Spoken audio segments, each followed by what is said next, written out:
नमस्कार, आप देख रहे हैं लेटेस्ट न्यूज 24। आज 18 अगस्त 2026 मंगलवार। आज श्रावण शुक्ल अष्टमी स्वाति नक्षत्र रहेगा। बात करें आज के कुछ खास इवेंट्स की तो आज ही के दिन नेताजी सुभाष चंद्र बोस के विमान दुर्घटना में निधन की खबर सामने आई। यह घटना आज भी रहस्य और बहस का विषय बनी हुई है। तो अब बात करते हैं आज की कुछ बड़ी खबरों की। मोतिहारी बिहार में पुलिस ने एक घोड़े पर लदी विदेशी शराब की करीब 200 बोतलें यानी 53 लीटर बरामद की है। पुलिस ने एक तस्कर को भी गिरफ्तार किया है। शराब की तस्करी में इस्तेमाल किए गए घोड़े को कब्जे में लेकर कार्रवाई की जा रही है।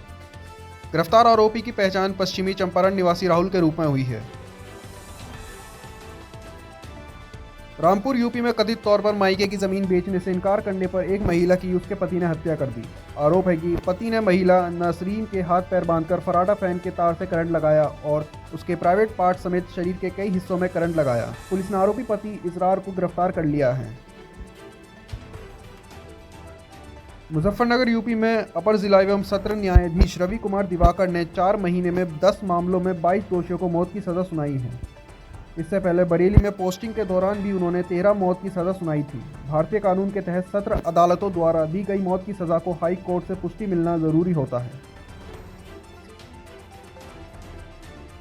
सीतामढ़ी बिहार में चोरी करते हुए पकड़े गए एक शख्स को उसके ही घर में चोरी करने वाले परिवार ने बैठाकर खाना खिलाया।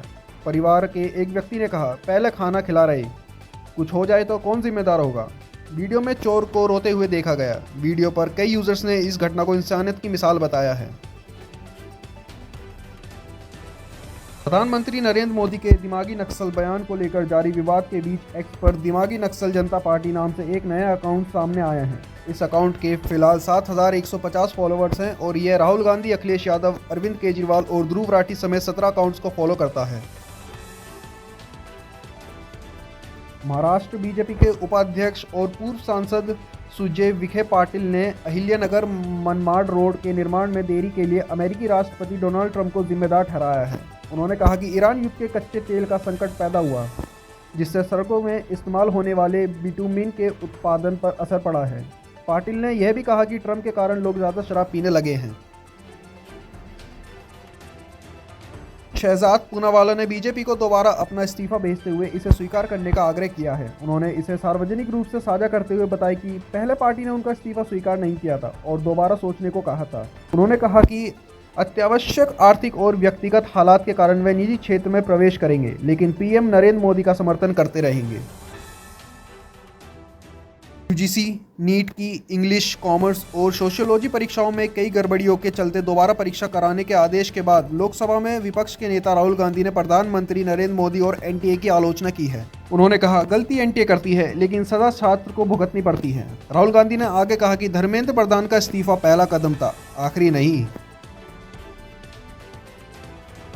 एनटीए ने परीक्षा में कई गलतियां पाए जाने के बाद यूजीसी नीट के 3 पेपरों की परीक्षा दोबारा कराने का फैसला किया है। सोशियोलॉजी पेपर में उम्मीदवारों ने कई स्पेलिंग एरर की शिकायत की, जिनमें रिट्जर को पुट्जर और पार्सन्स को पार्सो लिखा गया था। वहीं इंग्लिश कॉमर्स के छात्रों ने आरोप लगाए कि कुछ सवाल यूजीसी नीट की पिछली परीक्षाओं में पूछे जा चुके थे। रक्षा मंत्री राजनाथ सिंह ने एक बार पूर्व प्रधानमंत्री अटल बिहारी वाजपेयी की पाकिस्तान यात्रा का किस्सा सुनाया था। उन्होंने बताया कि यह पाकिस्तानी महिला ने वाजपेयी के सामने शादी का प्रस्ताव रखा और कश्मीर को शादी के तोहफे के रूप में मांगा। इस पर वाजपेयी ने मजाकिया अंदाज में कहा कि वह शादी के लिए तैयार है, लेकिन दहेज में पूरा पाकिस्तान चाहते हैं। लखीसराय बिहार के अशोक धाम मंदिर में सोमवार को जलाभिषेक के दौरान भगदड़ मचने से 7 श्रद्धालुओं की मौत हो गई। मान्यता है कि अशोक नाम के एक चरवाहे को गिल्ली डंडा खेलते समय जमीन में विशाल शिवलिंग मिला था। उसने शिवलिंग को उखाड़ने की कोशिश की, लेकिन वह हिला नहीं। इसी स्थान पर बाद में मंदिर बनाया गया और इसका नाम अशोक धाम मंदिर पड़ा। महाराष्ट्र एफडीए ने शाहरुख खान और अजय देवगन को विमल इलायची के विज्ञापन को लेकर नोटिस भेजा है। इस विवाद के बीच शाहरुख खान का 2006 का बयान सामने आया है, जिसमें उन्होंने कहा था, आप कुछ उत्पादों को नहीं रोक रहे हैं क्योंकि वह सरकार के राजस्व स्रोत हैं, फिर मेरी कमाई को मत रोकिए। वहीं अजय देवगन ने कहा कि अगर ये इतना हानिकारक है तो इसे बेचना ही नहीं चाहिए। गाजियाबाद में शेयर स्प्रिंग व्यू हाइट्स के होम बायर्स ने 16 अगस्त को शांतिपूर्ण विरोध प्रदर्शन किया। 2013 में फ्लैट बुक कराने वाले खरीदारों को 13 साल बीतने के बाद भी पोजेशन नहीं मिला है। पीड़ित परिवारों ने सिर्फ आश्वासनों के बजाय समयबद्ध निर्माण, क्लियर कॉम्प्लीशन टाइमलाइन और सरकारी एजेंसियों से तुरंत प्रभावी हस्तक्षेप की मांग की है।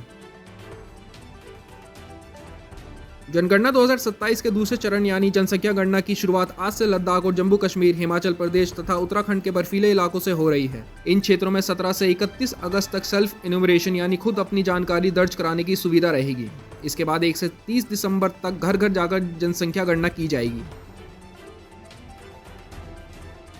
पश्चिम बंगाल के बीरभूम स्थित तारापीठ में सोमवार को एक होटल में शॉर्ट सर्किट से भीषण आग लग गई। हादसे में 6 लोगों की मौत हो गई, जबकि कई लोग गंभीर रूप से घायल हुए हैं और उन्हें अस्पताल में भर्ती कराया गया है। सावन महीने के कारण बड़ी संख्या में श्रद्धालु तारापीठ पहुंचे थे और होटल में ठहरे हुए थे। आग पर काबू पा लिया गया है। मध्य प्रदेश के सागर में अवैध हथियार की तलाश में एक ड्राइवर के घर पहुंची पुलिस को करीब 3 करोड़ नकद मिले। रकम इतनी ज्यादा थी कि नोट गिनने के लिए मशीन मंगानी पड़ी। परिवार ने दावा किया कि यह पैसा उनका नहीं बल्कि भोपाल में रहने वाले एक रिश्तेदार का है जो PWD में इंजीनियर हैं।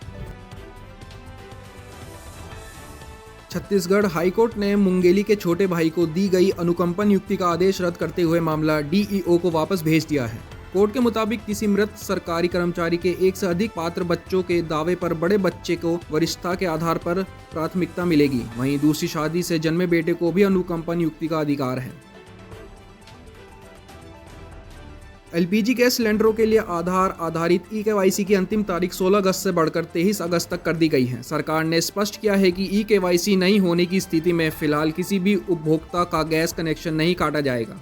बायोमेट्रिक सत्यापन की प्रक्रिया ऑनलाइन मोबाइल ऐप और ऑफलाइन वितरणों के जरिए जारी है। झारखंड में चल रहे छात्र आंदोलन के बीच भूख हड़ताल पर बैठे छात्र नेता देवेंद्र महतो ने बताया कि सरकार ने सोमवार को बातचीत के लिए बुलाया है। उन्होंने कहा कि उम्मीद है कि बातचीत का परिणाम सकारात्मक होगा। शिक्षा व्यवस्था में सुधार होगा ताकि आने वाली पीढ़ी को वह दर्द, संघर्ष और कठिनाई ना झेलनी पड़े जो आज कई युवा झेल रहे हैं। झारखंड में JPSC SSC परीक्षाओं में कथित अनियमितताओं के खिलाफ प्रदर्शन कर रहे छात्रों ने आंदोलन के 23वें दिन मुख्यमंत्री हेमंत सोरेन को कांग्रेस सांसद राहुल गांधी और RJD नेता तेजस्वी यादव के पुतले फूके। छात्रों ने अपनी मांगों को लेकर 18 अगस्त की समय सीमा तय की है। इनमें कथित परीक्षा अनियमितताओं की CBI जांच की मांग शामिल है। मुंबई के एक व्यक्ति ने अपने दूर के रिश्तेदार के यहां चौल में एक रात बिताने के बाद सोशल मीडिया पर अपना अनुभव साझा किया। वहां की मुश्किल परिस्थितियों को देखकर उसे अपनी जिंदगी में मिलने वाली छोटी छोटी सुविधाओं की अहमियत समझ आई है। उसने कहा, अब अपनी जिंदगी से शिकायत नहीं करूंगा। बिहार के मधुबनी जिले में रामायण पर आधारित 108 मीटर लंबी मिथिला पेंटिंग ने नया वर्ल्ड रिकॉर्ड बनाया है। इसे 180 स्थानीय कलाकारों ने महज 4 दिनों में तैयार किया। इस प्रोजेक्ट में मिथिला चित्रकला संस्थान के छात्रों ने भी सहयोग किया। पेंटिंग में रामचरितमानस की करीब 5 कथाओं और प्रसंगों को उकेरा गया है। रेलवे के नियमों के मुताबिक यात्रा की तारीख से ठीक 60 दिन पहले सुबह 8 बजे ट्रेन टिकट का रिजर्वेशन खुलता है। इस साल दिवाली 8 नवंबर और छठ महापर्व 13 से 16 नवंबर तक है। ऐसे में 5 नवंबर की यात्रा के लिए टिकट बुकिंग 6 सितंबर सुबह 8 बजे से शुरू होंगी। जीरोधा के CEO नितिन कामत ने स्टार्टअप फाउंडर्स को सलाह देते हुए कहा कि आप अपनी पिच डेक में केवल AI का इस्तेमाल करते हैं का ढिंडोरा पीटना बंद करें। उनके मुताबिक AI अब कोई अनोखी खासियत नहीं बल्कि बुनियादी ज़रूरत बन चुका है। फाउंडर्स को सिर्फ बंजवर्ड्स के बजाय मजबूत बिजनेस मॉडल, मार्केट साइज और असली इनोवेशन पर ध्यान देना चाहिए। सार के दीक्षांत समारोह में CJI सूर्यकांत को चीफ गेस्ट बनाए जाने के विरोध के बीच उन्होंने स्पष्ट किया कि उन्होंने मुख्य अतिथि बनने का निमंत्रण स्वीकार ही नहीं किया था। द टाइम्स ऑफ इंडिया के मुताबिक CJI सूर्यकांत ने कहा, मेरे शामिल होने का सवाल ही नहीं उठता। छात्रों ने BCI के अध्यक्ष मनन मिश्रा को बुलाए जाने पर भी आपत्ति जताई है। एक टेक स्टार्टअप फाउंडर ने दावा किया कि बेंगलुरु में महज 3 किलोमीटर की दूरी तय करने में उन्हें करीब 90 मिनट ट्रैफिक जाम में फंसे रहना पड़ा। उन्होंने बताया कि वह कुछ सामान पहुंचाने के लिए एक स्टोर जा रहे थे, लेकिन आखिरकार कार स्टोर पर छोड़कर पैदल घर लौटने का फैसला किया। उन्होंने सवाल उठाया कि ऐसे बिजनेस कैसे चलेगा। अब बात करते हैं विदेश की कुछ महत्वपूर्ण खबरों की।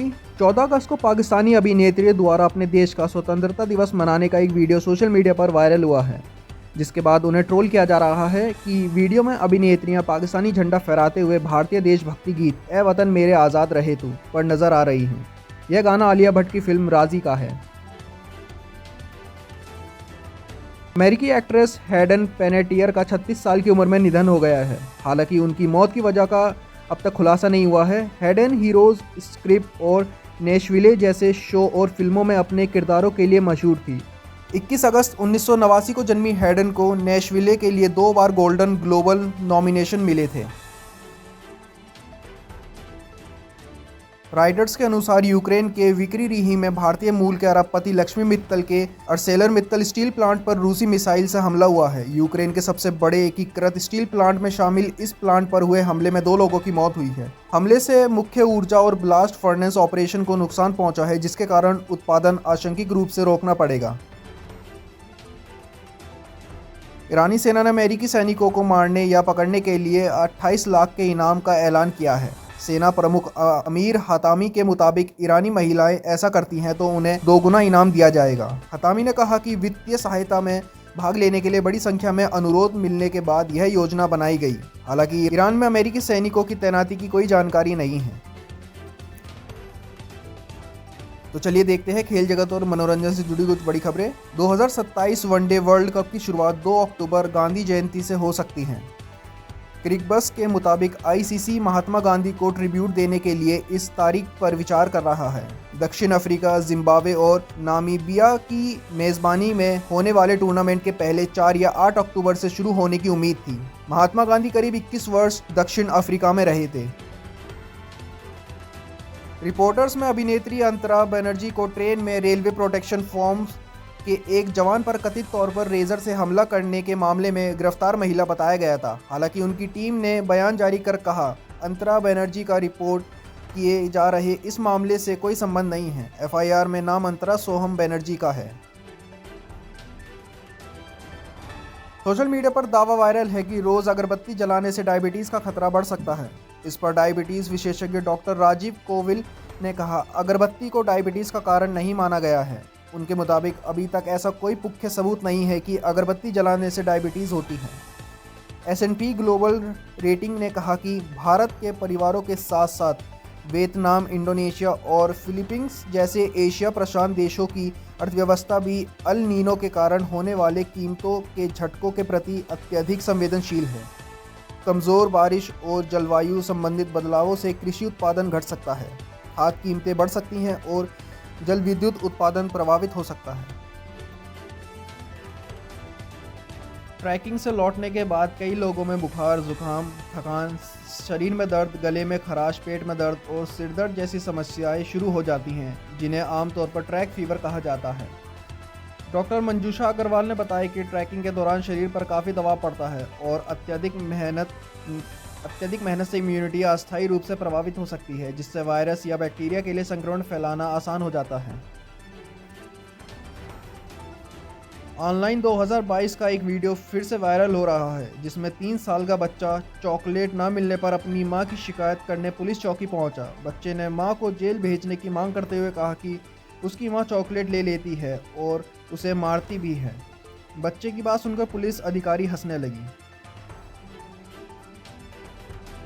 दिग्गज फुटबॉलर क्रिस्टियानो रोनाल्डो ने संन्यास को लेकर बड़ा संकेत दिया। उन्होंने कहा, यह शायद फुटबॉल में मेरा आखिरी साल है और मैं एक शानदार विरासत छोड़ना चाहता हूं। रोनाल्डो ने कहा कि उनका भविष्य तय है और उनके पास खुद को व्यस्त रखने के लिए बहुत सी चीज़ें हैं। उन्होंने कहा कि वह अब तक जो हासिल कर चुके हैं उसका आनंद लेना चाहते हैं। फुटबॉल स्टार क्रिस्टियानो रोनाल्डो और उनकी पत्नी जॉर्जिना रोड्रिगेज एक इंटरव्यू में बताई कि उन्होंने 11 अगस्त को अपने घर के लिविंग रूम में शादी की। जॉर्जिना ने कहा कि उन्होंने अपने बच्चों के साथ एक निजी समारोह चुना।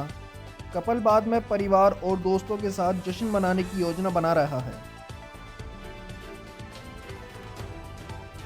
28 वर्षीय पाकिस्तानी टिकटॉकर आयशा गिलानी, जिन्हें शमसू बीवी के नाम से भी जाना जाता था, कि 14 अगस्त को पाकिस्तान में अज्ञात बंदूकधारियों ने गोली मारकर हत्या कर दी। कथित तौर पर हमले से कुछ देर पहले आयशा को उसके घर से बाहर बुलाया गया। सीसीटीवी फुटेज में गोलीबारी के बाद 2 लोगों को मोटरसाइकिल से इलाके से भागते हुए देखा गया। मानवाधिकार संगठन ने सुराब में पाकिस्तान लड़ाकू विमानों की बमबारी में नागरिकों की मौतों पर चिंता जताई है। उन्होंने सेना के दावों को खारिज करते हुए संयुक्त राष्ट्र से निष्पक्ष जांच की अपील की है। ऐसी बड़ी खबरों के लिए जुड़े रहिए हमारे साथ। जय हिंद, जय भारत।